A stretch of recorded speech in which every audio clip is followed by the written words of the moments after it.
Chapter 25 In the House of the Sage. On the morning of the following day, Ibarra, after visiting his lands, made his way to the home of the old Tasio. Complete stillness reigned in the garden, for even the swallows circling about the eaves scarcely made any noise. Moss grew on the old wall, over which a kind of ivy clambered to form borders around the windows. The little house seemed to be the abode of silence. Ibarra hitched his horse carefully to a post and, walking almost on tiptoe, crossed the clean and well-kept garden to the stairway, which he ascended, and as the door was open, he entered. The first sight that met his gaze was the old man bent over a book in which he seemed to be writing. On the walls were collections of insects and plants arranged among maps and stands filled with books and manuscripts. The old man was so absorbed in his work that he did not notice the presence of the youth until the latter, not wishing to disturb him, tried to retire. "Ah, you here?" he asked, gazing at Ibarra with a strange expression. "Excuse me," answered the youth. "I see that you're very busy." "True. I was writing a little, but it's not urgent, and I want to rest." "Can I do anything for you?" "A great deal," answered Ibarra, drawing nearer, but a glance at the book on the table caused him to exclaim in surprise. "What, are you given to deciphering hieroglyphics?" "No," replied the old man as he offered his visitor a chair.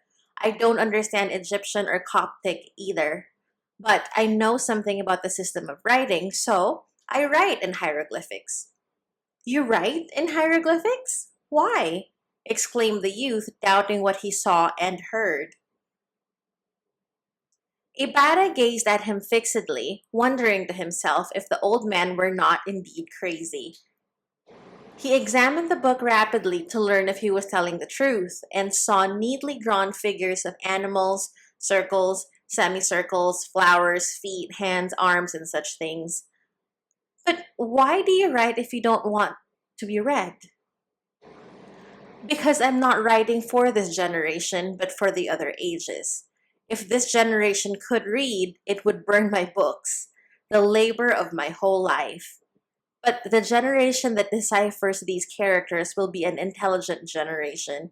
It will understand and say, 'Not all were asleep in the night of our ancestors.' The mystery of these curious characters will save my work from the ignorance of men, just as the mystery of strange rites has saved many truths from the destructive priestly classes."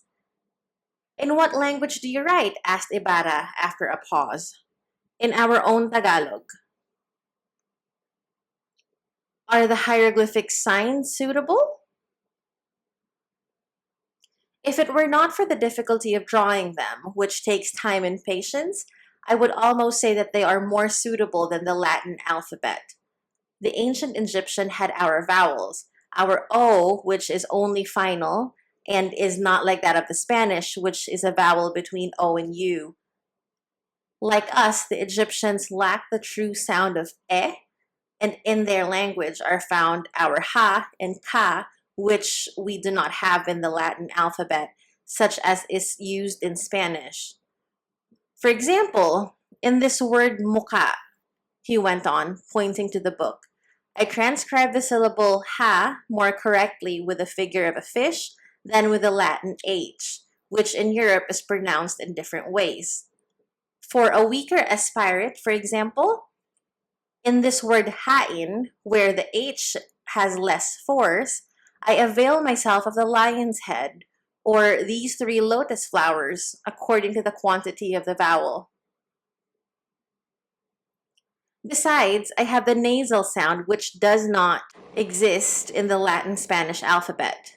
I repeat that if it were not for the difficulty of drawing them exactly, these hieroglyphics could almost be adopted.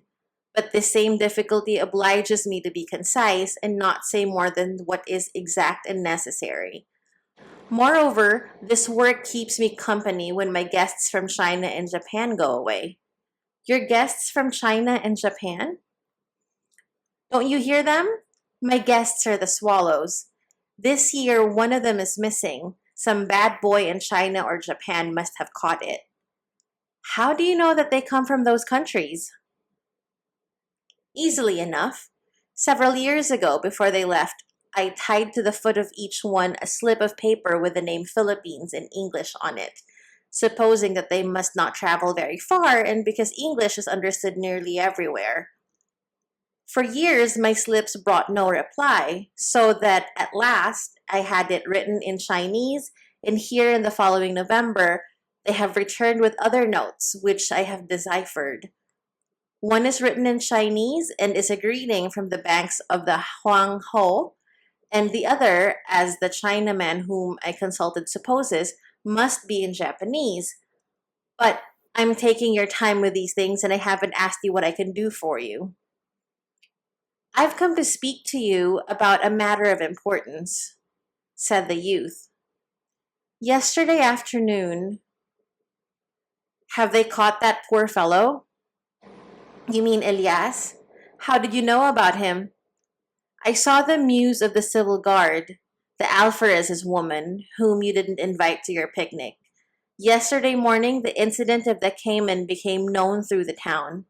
The muse of the civil guard is as astute as she is malignant, and she guessed that the pilot must be the bold person who threw her husband into the mud hole and who assaulted Padre Damaso. As she reads all the reports that her husband is to receive, scarcely had he got back home, drunk and not knowing what he was doing, when to revenge herself on you, she sent the sergeant with the soldiers to disturb the merriment of your picnic. Be careful. Eve was a good woman, sprung from the hands of God. They say that Doña Consolacion is evil, and it's not known whose hand she came from. In order to be good, a woman needs to have been, at least sometime, either a maid or a mother. Ibarra smiled slightly and replied by taking some documents from his pocketbook. My dead father used to consult you in some things, and I recall that he had only to congratulate himself on following your advice. I have on hand a little enterprise, the success of which I must assure. Here he explained briefly his plan for the school, which he had offered to his fiancée, spreading out in view of the astonished sage some plans which had been prepared in Manila. I would like to have you advise me as to what persons in the town I must first win over in order to assure the success of the undertaking. You know the inhabitants well, while I have just arrived and am almost a stranger in my own country. Old Tasio examined the plans before him with tear-dimmed eyes. What you are going to do has been my dream, the dream of a poor lunatic, he exclaimed with emotion. And now, the first thing that I advise you to do is never to come to consult with me. The youth gazed at him in surprise. Because the sensible people, he continued with bitter irony, would take you for a madman also. The people consider madmen those who do not think as they do, so they hold me as such, which I appreciate because the day in which they think me returned to sanity, they will deprive me of the little liberty that I've purchased at the expense of the reputation of being a sane individual. And who knows, but they are right. I do not live according to their rules. My principles and ideals are different. The Gobernadorcillo enjoys among them the reputation of being a wise man because he learned nothing more than to serve chocolate and to put up with Padre Damaso's bad humor. So now he is wealthy, he disturbs the petty destinies of his fellow townsmen, and at times he even talks of justice. That's a man of talent, think the vulgar. Look how from nothing he has made himself great. But I inherited fortune and position. I have studied, and now I am poor. I am not trusted with the most ridiculous office, and all say he's a fool. He doesn't know how to live. The curate calls me philosopher as a nickname and gives to understand that I am a charlatan who is making a show of what I learned in higher schools, when that is exactly what benefits me the least. Perhaps I really am the fool and they the wise ones. Who can say? The old man shook his head as if to drive away that thought and continued. The second thing I can advise you is that you consult the curate, the gobernadorcillo, and all persons in authority. They will give you bad, stupid, or useless advice, but consultation doesn't mean compliance, although you should make it appear that you are taking their advice and acting according to it. Ibarra reflected a moment before he replied, The advice is good, but difficult to follow. Couldn't I go ahead with my idea without a shadow being thrown upon it? Couldn't a worthy enterprise make its way over everything, since truth doesn't need to borrow garments from error? Nobody loves the naked truth, answered the old man. That is good in theory and practicable in the world of which youth dreams. Here is the schoolmaster who has struggled in a vacuum.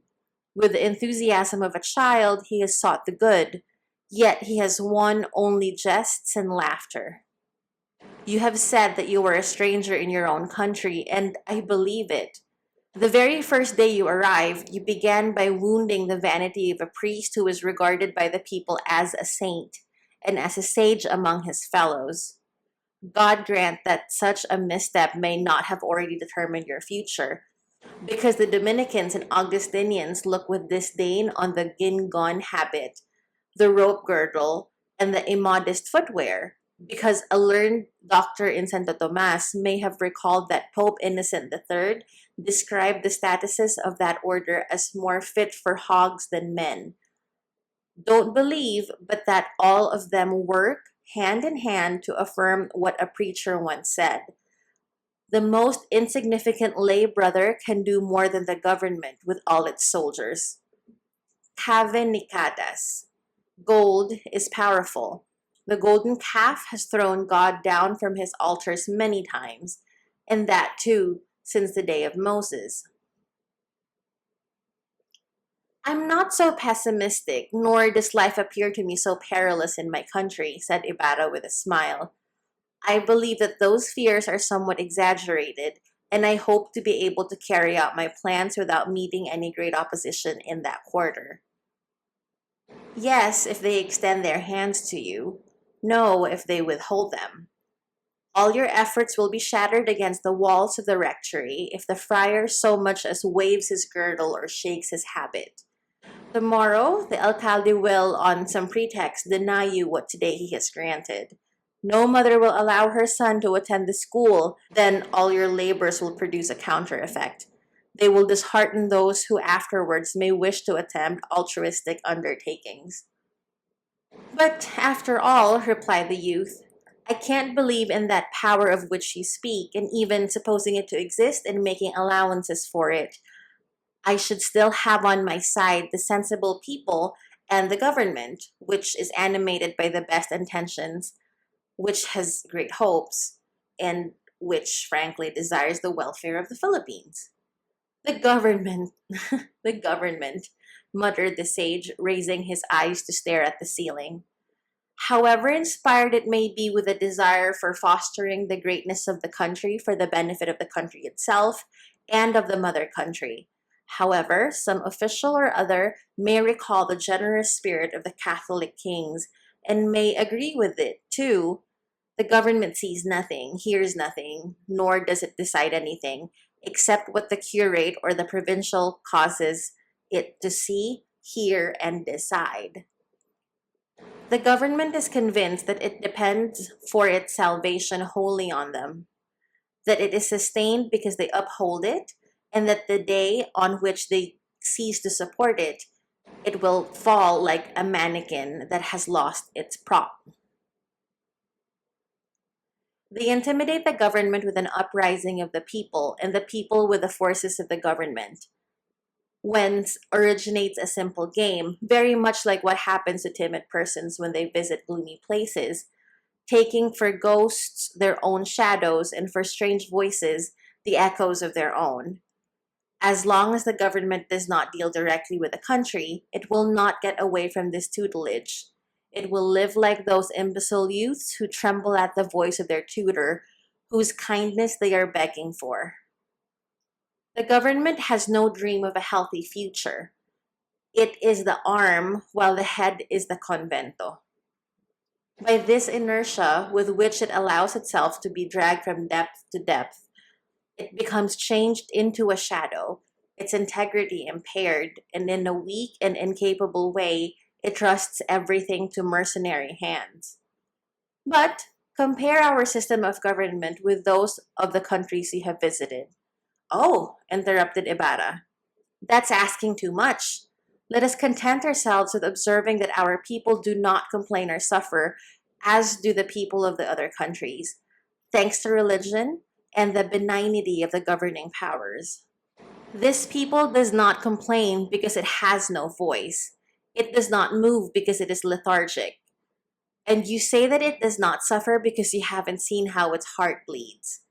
But someday you will see this, and you will hear its complaints. And then woe unto those who found their strength on ignorance and fanaticism. Woe unto those who rejoice in deceit and labor through the night, believing that all are asleep.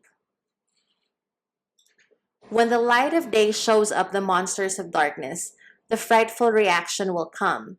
So many sighs suppressed, so much poison distilled drop by drop, so much force repressed for centuries, will come to the light and burst. Who then will pay those accounts which oppressed peoples present from time to time, and which history preserves for us on her bloody pages? God, the government, and religion will not allow that day to come, replied Ibarra, impressed in spite of himself. The Philippines is religious and loves Spain. The Philippines will realize how much the nation is doing for her. There are abuses, yes. There are defects that cannot be denied. But Spain is laboring to introduce reforms that will correct these abuses and defects. She is formulating plans. She is not selfish. I know it, and that's the worst of it. The reforms which emanate from the higher places are annulled in the lower circles. Thanks to the vices of all, thanks, for instance, to the eager desire to get rich in a short time, and to the ignorance of the people who consent to everything. A royal decree does not correct abuses when there is no zealous authority to watch over its execution, while freedom of speech against the insolence of petty tyrants is not conceded. Plans will remain plans, abuses will still be abuses, and the satisfied ministry will sleep in peace in spite of everything. Moreover, if perchance there does come into a high place a person with great and generous ideas, he will begin to hear, while behind his back he is considered a fool.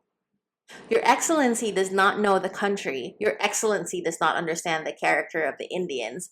Your Excellency is going to ruin them. Your Excellency will do well to trust so and so. And His Excellency, in fact, does not know the country, for he has been until now stationed in America. And besides that, he has all the shortcomings and weaknesses from other men. He allows himself to be convinced. His Excellency also remembers that to secure the appointment, he has had to sweat so much and suffer more, that he holds it for only 3 years, and he is getting old, and that it is necessary to think not of quixotisms, but of the future. A modest mansion in Madrid, a cozy house in the country, and a good income in order to live in luxury at the capital. Those are what he must look for in the Philippines. Let us not ask for miracles. Let us not ask that he who comes as an outsider to make his fortune and go away afterwards should interest himself in the welfare of the country. What matters to him? The gratitude or the courses of a people whom he does not know, in a country where he has no associations, where he has no affections. Fame to be swept must resound in the ears of those we love, in the atmosphere of our home or of the land that will guard our ashes. We wish that fame should hover over our tomb to warm its breath and the chill of death, so that we may not be completely reduced to nothingness, that something of us may survive. Not of this can we offer to those who come to watch over our destinies. And the worst of all this is that they go away just when they are beginning to get an understanding of their duties. But we are getting away from our subject. But before getting back to it, I must make some things plain, interrupted the youth eagerly. I can admit that the government does not know the people, but I believe that the people know the government even less. There are useless officials, bad ones if you wish, but there are also good ones. And if these are unable to do anything, it is because they meet with an inert mass, the people, who take little part in the affairs that concern them. But I didn't come to hold a discussion with you on that point. I came to ask for advice, and you tell me to lower my head before grotesque idols. Yes, I repeat it, because here you must either lower your head or lose it. Either lower my head or lose it, repeated Ibarra thoughtfully. The dilemma is hard. But why? Is love for my country incompatible with love for Spain? Is it necessary to debase oneself to be a good Christian, to prostitute one's conscience in order to carry out a good purpose? I love my native land, the Philippines, because to it I owe my life and my happiness, because every man should love his country. I love Spain, the fatherland of my ancestors, because in spite of everything, the Philippines owes to it and will continue to owe her happiness and her future. I am a Catholic. I preserve pure the faith of my fathers, and I do not see why I have to lower my head when I can raise it. Because the field in which you wish to sow is in the possession of your enemies, and against them you are powerless. It is necessary that you first kiss the hand that. But the youth let him go on no further, exclaiming passionately, Kiss their hands? You forget that among them killed my father and threw his body from the tomb. I, who am his son, do not forget it, and that I do not avenge it, because I have regard for the good name of the church.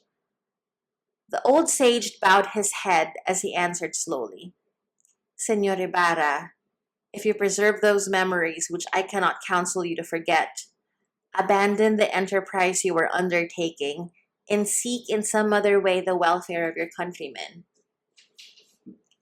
The enterprise needs another man because to make it a success, zeal and money alone are not sufficient. In our country are required also self-denial, tenacity of purpose, and faith, for the soil is not ready. It is only sown with discord. Ibarra appreciated the value of these observations, but still would not be discouraged. The thought of Maria Clara was in his head, and his promise must be fulfilled. Doesn't your experience suggest any other than this hard means? He asked in a low voice. The old man took him by the arm and led him to the window. A fresh breeze, the precursor of the north wind, was blowing, and before their eyes spread out the garden, bounded by the wide forest that was kind of a park. Why can we not do as that weak stalk laden with flowers and buds does? Asked the sage, pointing to a beautiful jasmine plant. The wind blows and it shakes it, and it bows its head as if to hide its precious load. If the stalk should hold itself erect, it would be broken. Its flowers would be scattered by the wind, and its buds would be blighted. The wind passes by, and the stalk raises itself erect, proud of its treasure, yet who will blame it for having bowed before necessity? There you see that gigantic kupang, which majestically waves its light foliage wherein the eagle builds its nest. I brought it from the forest as a weak sapling and braced its stem for months with slender pieces of bamboo. If I had transplanted it large and full of life, it is certain that it would not have lived here, for the wind would have thrown it down before its roots could have fixed themselves in the soil, before it could have become accustomed to its surroundings, and before it could have secured sufficient nourishment for its size and height. So you, transplanted from Europe to this stony soil, may end if you do not seek support and do not humble yourself. You are among evil conditions, alone, elevated, the ground shakes, the sky presages a storm, and the top of your family tree has shown that it draws the thunderbolt. It is not courage, but foolhardiness to fight alone against all that exists. No one censures the pilot who makes for a port. No one censures the pilot who makes for a port at the first gust of the whirlwind. To stoop as the bullet passes is not cowardly. It is worse to defy it only to fall, never to rise again. But could this sacrifice produce the fruit that I hope for? Asked Ibarra. Would the priest believe in me and forget the affront? Would they aid me, frankly, in behalf of the education that contests with the conventos the wealth of the country? Can they not pretend friendship, make a show of protection, and yet underneath, in the shadows, fight it, undermine it, wound it in the heel in order to weaken it, quicker than by attacking it in front? Granted the previous actions which you summarize, anything may be expected. The old man remained silent from inability to answer these questions. After meditating for some time, he said, if such should happen, if the enterprise should fall, you would be consoled by the thought that you had done what was expected of you and thus something would be gained. You would have placed the first stone, you would have sown the seed, and after the storm had spent itself, perhaps some grain would have survived the catastrophe to grow and save the species from destruction, and to serve afterwards as the seed for the sons of the dead sower. The example may encourage others who are only afraid to begin. Weighing these reasons, Ibarra realized the situation and saw that with all the old man's pessimism, there was a great deal of truth in what he said. I believe you, he exclaimed, pressing the old man's hand. Not in vain have I looked to you for advice. This very day I'll go and reach an understanding with the curate who, after all is said, has done me no wrong, and who must be good, since all of them are not like the persecutor of my father. I have besides to interest him in behalf of the unfortunate madwoman and her sons. I put my trust in God and men. After taking leave of the old man, he mounted his horse and rode away. As the pessimistic sage followed him with his gaze, he muttered, now let's watch how destiny will unfold the drama that began in the cemetery. But for once, he was greatly mistaken. The drama had begun long before.